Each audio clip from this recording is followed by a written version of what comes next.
Hello friends, welcome to my channel. काफ़ी लंबे अरसे के बाद मैं कुछ नया रिव्यू करने आया हूँ। इस बार जिस प्रोडक्ट के बारे में रिव्यू करने वाला हूँ उसके बारे में सोचा पहले आपको थोड़ा सा बता दूँ। जिस प्रोडक्ट के बारे में मैं रिव्यू करने वाला हूँ ये प्रोडक्ट एक अपने आप में एक काफ़ी नया कॉन्सेप्ट है। हालांकि हालांकि ये चीज़ें मार्केट में ऑलरेडी अवेलेबल है, बट जिस फीचर्स के साथ ये आया है, जिस साइज़ के साथ ये आया है, जिस बोल सकते हैं मोबिलिटी के साथ ये आया है, वो काफ़ी इंटरेस्टिंग रहा है। फर्स्ट टाइम जब मैंने इसके बारे में सुना था, जाना था, तब उसी टाइम से मुझे काफ़ी इंटरेस्टिंग लगा था ये। तो मैंने बिना सोचे ज़्यादा इसके बारे में डिटेल निकाले, मैं काफ़ी जल्दी इस चीज़ के बारे में मैंने इंफॉर्मेशन निकाला जो पॉसिबल था उस टाइम पे, और मैंने इसे परचेज़ किया। ये जिस प्रोडक्ट के बारे में मैं बात करने जा रहा हूँ वो है ये एमआई का पोर्टेबल एयर कंप्रेसर। इस प्रोडक्ट की खासियत ये है कि आप जैसे देख सकते हैं काफ़ी छोटा है साइज़ में, काफ़ी हैंडी है, डिजिटल मीटर लगा हुआ है इस पर, इलेक्ट्रिक कंप्रेसर है ये, 2000 mAh लिथियम आयन बैटरी इस पर इनबिल्ट है। आप चार्ज कर सकते हैं, ये साइज़ में इतना बड़ा है आप इसे कहीं भी लेके जा सकते हैं, आप अपनी कार में साथ में रख सकते हैं, आप अपने बैग में साथ में रख सकते हैं इसको। और यूजुअली ये काफ़ी हेल्पफुल रहेगा for those persons who love to drive for long rides. So जिनके लिए जिनका काम के सिलसिले में या जिनको एडवेंचर के सिलसिले में अगर आना जाना करना पड़ता है, लॉन्ग टूर पे जाना पड़ता है, तो उनके लिए काफ़ी बेटर है ये। क्योंकि एम आई का प्रोडक्ट है, पहला चीज़। तो दूसरा चीज़ है 2000 mAh बैटरी के साथ है ये, इनबिल्ट इसमें बैटरी है। और एम आई पोर्टेबल, इसमें पोर्टेबल वर्ड इसलिए यूज़ किया जाता है क्योंकि काफ़ी हैंडी है, मतलब ये काफ़ी स्मॉल है। और तो और इस पे टॉर्च भी इनबिल्ट टॉर्च है। अगर मैं इसकी पावर देखूं तो ये पावर सपोर्ट करता है 145 PSI तक, जो कि मोर देन सफिशिएंट है फॉर कार्स, फॉर बाइक्स, जो मोर देन सफिशिएंट है। मतलब इतनी तो हमको प्रेशर की ज़रूरत पड़ती नहीं है। सेकंड थिंग, जो इसका प्राइस है, मुझे जो प्राइस ये पड़ा था जब मैंने इसको परचेज़ किया था, तो मैंने इसे परचेज़ किया जब एक क्राउड फंडिंग फेस पे था, जब ये प्रोजेक्ट पूरा क्राउड फंडिंग फेस पे था एमआई के अंडर पे, उस टाइम मैंने इसको परचेज़ किया था। That time it cost me around 2300 rupees, 2299 to be exact. But जो इंडियन इसका जो वर्जन आया है, जो इंडिया पे लॉन्च होने वाली है, उस पर एमआरपी लिखा हुआ है 3499, मतलब 3500 का ये प्राइस मुझे 3500 का ये मुझे पड़ेगा इन इंडिया। तो अभी ऑफिशियली इंडिया पे लॉन्च हुआ नहीं है। वी आर एक्सपेक्टिंग दैट कि शायद अगस्त 2020, मतलब विद इन दिस मंथ ये लॉन्च हो जाएगा। और तो इसके बारे में ज़्यादा भी इंफॉर्मेशन अवेलेबल नहीं, क्योंकि मैंने अभी तक प्रोडक्ट को ओपन किया नहीं है। तो चलिए इस प्रोडक्ट को पहले ओपन करते हैं, इसको देखते हैं पहले इसमें क्या क्या साथ में क्या क्या पार्ट्स दिया हुआ है या क्या क्या कंपोनेंट्स साथ में आए हुए हैं, and then we can definitely test the overall working of that, कि ये पूरा अपना पर्पस फुलफिल करता है कि नहीं करता है। चलिए शुरू करते हैं इसका अनबॉक्सिंग। जैसा कि आप देख सकते हैं,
कि आप देख सकते हैं हम आए हैं खुले हुए एरिया पे, खुले मैदान पे।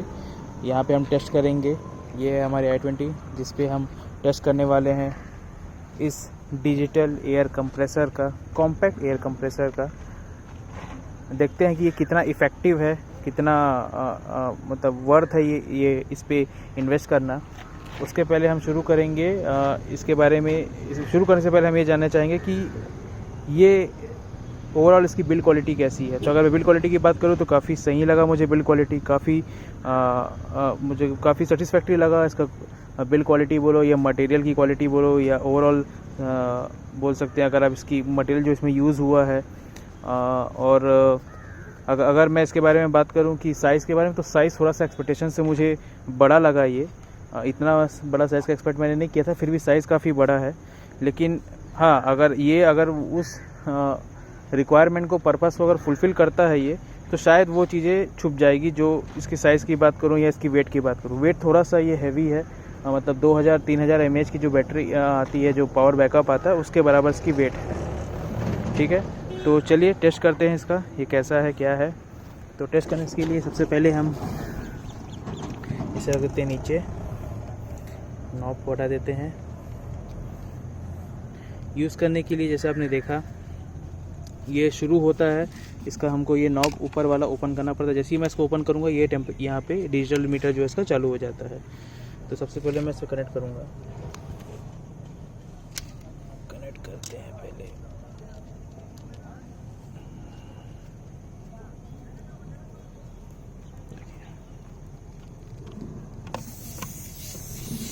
मैं जैसे ही कनेक्ट कर रहा हूँ तो मुझे ये इमीडिएटली रीडिंग बता देगा कि अभी मेरे टायर पे प्रेशर कितना है। टायर पे प्रेशर मेरा दिखा है 31 PSI। ठीक है, जो कि मेरा i20 के स्टैंडर्ड 16 इंच टायर में होना चाहिए, वो है। समरी के लिए मैं आपको दिखा देता हूँ। यहाँ पे आप देख सकते हैं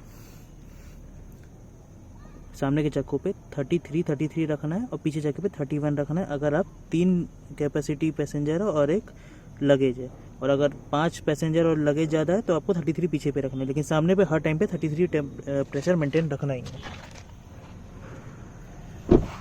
इनको भी इंटरेस्ट है रिव्यू के बारे में। चलिए, तो अभी मेरा 31 है।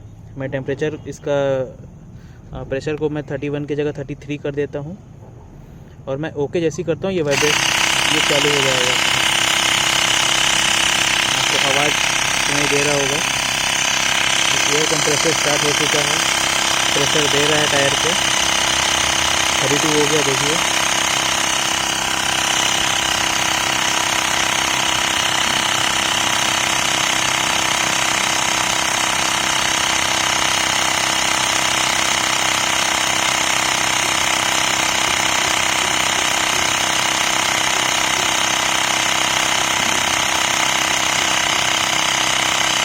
देखिए 33 पहुँच चुका है। 33 पहुँचने के बाद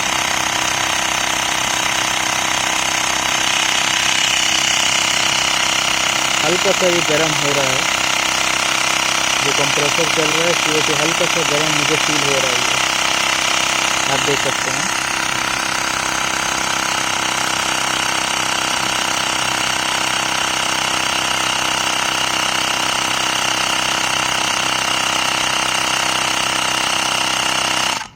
देखिए, अब ये बंद हो चुका है। चलिए इसे निकाल देते हैं एक बार।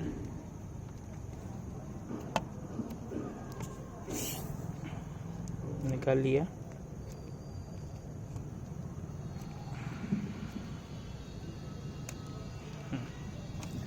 जैसे मैंने निकाला, इसका मीटर इसका 0 हो गया। एक बार फिर से चेक करते लगा के कि क्या वही मुझे प्रेशर दिखा रहा है जो पहले दिखा रहा था 31, या प्रेशर में चेंजेस आया फुलफिल करने के बाद।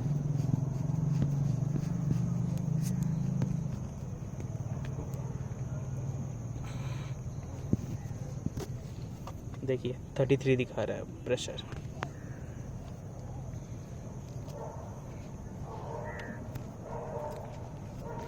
हार्डली 1 मिनट लगा होगा मुझे 31 से 33 जाने में।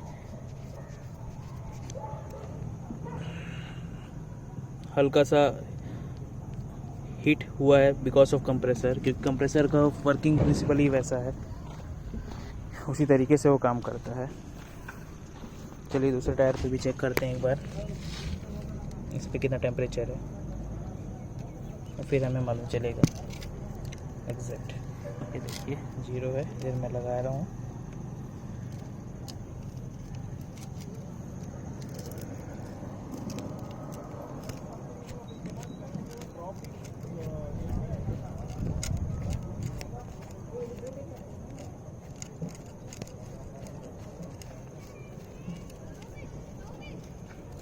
जैसे ही मैंने लगाया, इसमें भी 31 दिखा रहा है मुझे। मैंने 33 किया और इसे एंटर प्रेस किया।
देखिए इसको मैंने 34 रखा था और 34 पे ये क्लोज भी हो रहा है।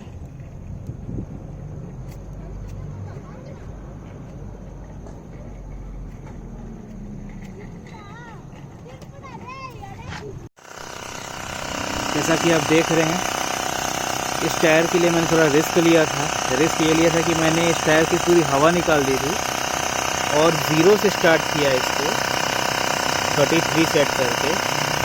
लगभग 5 मिनट लगा है मुझे ये नंबर अचीव करने में, ये प्रेशर अचीव करने में। तो अभी 31 पे हैं। हीट तो थोड़ा सा हो गया है, अगर आप नोटिस करेंगे इसे तो हीट हो चुका है। ये जो लाइट ब्लिंक कर रहा है ये लो बैटरी का है, इसका बैटरी भी लो हो चुकी है इसकी, क्योंकि मैंने एक बार चार्ज नहीं किया है अभी, जब से परचेज़ किया तब से। ओवरऑल आप साइज़ देख सकते हैं टायर के सामने, छोटा है काफ़ी।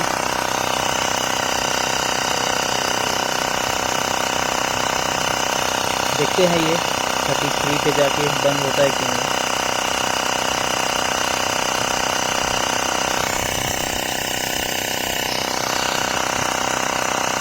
मतलब 20 मिनट टाइम लगेगा अगर आप चारों टायर पे इसको पूरी तरीके से टायर को फ्लैट करके अगर एयर फिल करते थे। और अगर आप टॉप अप करना चाहते हैं प्रेशर बस, तो हार्डली आई थिंक 5 से 10 मिनट का फेल है बस। Hardly take 5 to 10 minute. ये देखिए 33 पहुँच चुका है।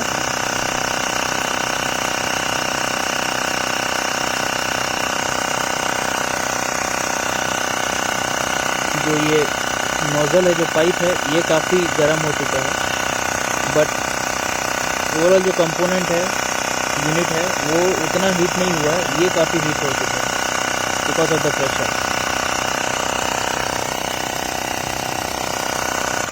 देखिए बंद हो गया।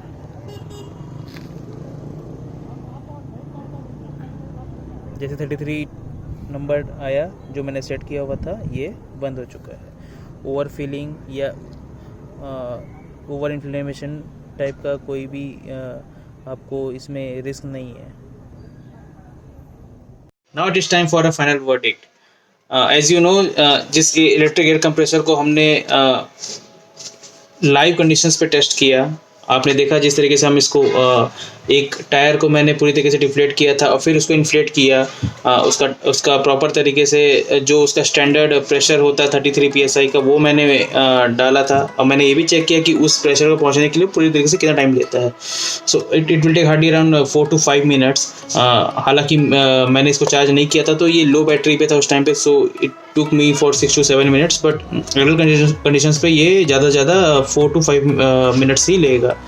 ओवरऑल तो मुझे काफ़ी सेटिस्फैक्ट्री लगा ये प्रोडक्ट। जैसे कि मैंने पहले ही बताया कि बिल्ड क्वालिटी काफ़ी अच्छा है। इसके साथ जो कंपोनेंट्स मिलते हैं, एक तो मुझे ये जो मेन कंपोनेंट है, ये मेन यूनिट है ये, उसके अलावा एक छोटा सा नोज़ल और मिलता है मुझे। जैसे आप देख सकते हैं ये लाइक बाइसिकल्स है, कई डिफरेंट टाइप्स के बाइक्स होते हैं, उन पे जो नोज़ल होता है वो काफ़ी नैरो होता है, तो उस पे एडजस्ट करने के लिए इस kind of adapter nozzle. Footballs वगैरह पे या बास्केटबॉल वगैरह पे जो एयर प्रेशर करने के लिए एक इस तरीके का यूज़ होता है जो नोज़ल, ये पूरी तरीके से अंदर जाता है और फिर आप एयर भर सकते हो। तो वो भी एक ये आपको एडाप्टर दिया हुआ है, एक टाइप का एड ऑन दिया हुआ है। साथ में एक बहुत ही बढ़िया क्वालिटी का जो पाउच है, जैसे कि आप देख सकते हैं इसका, तो इस पर भी ये भी बहुत काफ़ी अच्छा क्वालिटी का है, काफ़ी सेटिस्फैक्ट्री है ये। उसके अलावा एक छोटा सा USB चार्जर केबल मिलता है मुझे। तो ये सारी चीज़ें ओवरऑल इस प्रोडक्ट को काफ़ी गुड पैकेज बनाती है। कमिंग टू दिस थिंग, जैसे कि आपने देखा था कि ये आपने इसको जैसे ही ओपन किया तो ये चालू हो जाता है। चालू होने के बाद इसमें आप देखोगे कि अलग अलग प्रीसेट्स दिए हुए हैं, जैसे कि अभी तो ये स्टैंडर्ड दिखा रहा है, ये फिर बाइसिकल के लिए आपको दिखा रहा है। उसके बाद आप जाएंगे तो आपको बाइक्स के लिए दिखाएगा, उसके बाद आप जाएंगे तो आपको कार का ऑप्शन दिखाएगा, फिर आपको दिखाएगा फुटबॉल बास्केटबॉल का आप प्रीसेट्स रख सकते हैं। इसके अलावा आप अगर इसको एक बार और प्रेस करेंगे तो ये दिखाएगा आपको PSI नॉर्मल, जो आपका स्टैंडर्ड रहेगा। आप इसको मैनुअली जाके कर सकते हैं, जिस तरीके से अगर आप सेट करना है तो सेट कर सकते हैं। जैसे मेरा 33 दिखा रहा था तो देखिए 33 आ रहा है इस पर, क्योंकि मैं 33 पे ही प्रेशर चेक कर रहा था। तो इस तरीके से इसमें सारे चीज़ दिए हुए हैं। साथ ही साथ इसमें एक और ऑप्शन दिया हुआ है, ये है टॉर्च का, जो टॉर्च ऑप्शन दिया हुआ है, ऊपर पे टॉर्च दिया हुआ है। नीचे में बैटरी इंडिकेटर दिया हुआ है, जो कि अभी लो दिखा रहा है। उसके नीचे पे दिया हुआ है आपको सॉकेट, जहाँ से आप कनेक्ट कर सकते हैं चार्जर को। तो ओवरऑल तो मुझे प्रोडक्ट काफ़ी अच्छा लगा, काफ़ी सेटिस्फैक्ट्री लगा। थोड़ा सा हीटिंग का आता है दिक्कत, but that is natural, because compressor वाली जहाँ पे बात होगी वहाँ पे उसका प्रिंसिपल ही ऐसा है कि हीट तो जनरेट होता ही है। सो हीटिंग तो थोड़ा सा ठीक है, बट ओवरऑल मैं इसे काफ़ी अच्छा पैकेज समझ सकता हूँ। Coming back to the disadvantages, मुझे बस एक डिसएडवांटेज लगा इसमें, वो ये कि डिफ्लेशन का ऑप्शन नहीं है इसमें। You can only inflate it, मतलब जैसे अगर आपने टेम्परेचर रखा है आपने प्रेशर रखा है 35, और 35 के प्रेशर पे सपोज आपको लगा कि नहीं 35 ज़्यादा हो गया, मेरे को 34 रखना था, तो आप 34 करके उसको वापस रिड्यूस नहीं कर सकते। उस केस पे आपको मैनुअली उसको रिलीज़ करना पड़ेगा नोज़ल पे, कोई पिन से अटैच करके नोज़ल से आपको प्रेशर रिलीज़ करना पड़ेगा, फिर उसको आपको करना पड़ेगा। फिर आप चेक कर सकते हो कि 33 करना था, 32 पहुंच गया, तो फिर 33 में वापस जा सकता है। सो वो एक थोड़ा सा ड्रॉबैक है। ऑटोमेटिकली डिफ्लेट करने का भी ऑप्शन होना चाहिए था, क्योंकि अगर गलती से मैंने प्रेशर ज़्यादा चला, क्योंकि ये सब चीज़ इलेक्ट्रॉनिक चीज़ें, तो अगर 1-2 PSI ऊपर नीचे हो जाता है तो हालांकि इतना फ़र्क पड़ेगा नहीं, बट फिर भी एक वो ऑप्शन दिया जा सकता था। ओवरऑल मुझे तो काफ़ी सही लगा है, ऐसा प्राइमा फेशिया, मतलब इनिशियल लेवल पे तो काफ़ी सही लगा है ये। अभी आगे देखते हैं कि इसका ओवरऑल चार्जिंग टाइम कितना रहता है, या ये ओवरऑल चार्ज करने में कितना टाइम लेता है, इसका ओवरऑल परफॉर्मेंस कैसा है, बैटरी बैकअप कितना देर रहता है। क्योंकि कंपनी ने तो क्लेम किया कि ये आराम से एक बार चार्ज होने के बाद 2 कार का टायर को पूरी तरीके से फिल कर सकता है। बट ये मैटर ऑफ सिचुएशन है, चेक करना पड़ेगा ये सारी चीज़ों को। तो बिफोर दैट, मतलब बाकी चीज़ें तो मुझे काफ़ी सेटिस्फैक्ट्री लगी है। अब आई रिकमेंड दैट कि इस प्रोडक्ट से जाया जा सकता है, because I don't think so कि ये उतना भी है ना डिसएडवांटेजेस चीज़ है, क्योंकि अगर देखा जाए तो ओवरऑल प्रोडक्ट काफ़ी अच्छा है। ऐसे अगर चीज़ें अगर कॉम्पैक्ट मोड में आपको इतने हाथ में ही मिल जा रहा है, तो और क्या ही चाहिए इंसान को। So I think this is a right product. Coming to the cost part, अगर मुझे तो 2299 पे पड़ा था, क्योंकि मैंने उस टाइम पे लिया था जब इसका क्राउड फंडिंग प्रोजेक्ट चल रहा था। बट अभी अगर ये प्राइस 3400 में है, तो I think bit on a higher side. अगर ये नियर अबाउट 2500 to 3000 भी होता तो it is a good to go type of thing. But more than 3000 I think ये रजिस्ट करेगा लोगों को इन्वेस्ट करने के लिए इन चीज़ों, बिकॉज मार्केट पर as I said in the beginning of the video itself कि ये प्रोडक्ट जो है वो ऐसा न्यू कॉन्सेप्ट नहीं है। इस टाइप के प्रोडक्ट बहुत सारे मार्केट में अवेलेबल है, बट इस तरीके से ब्रांड वाइज अगर कोई बड़ी ब्रांड अगर इसमें एंटर हो रही है, तो that's a kind of new thing in the overall market. तो that's it from my side friends. जल्दी मिलते हैं एक नई वीडियो के साथ, तब तक के लिए गुड बाय, टेक केयर।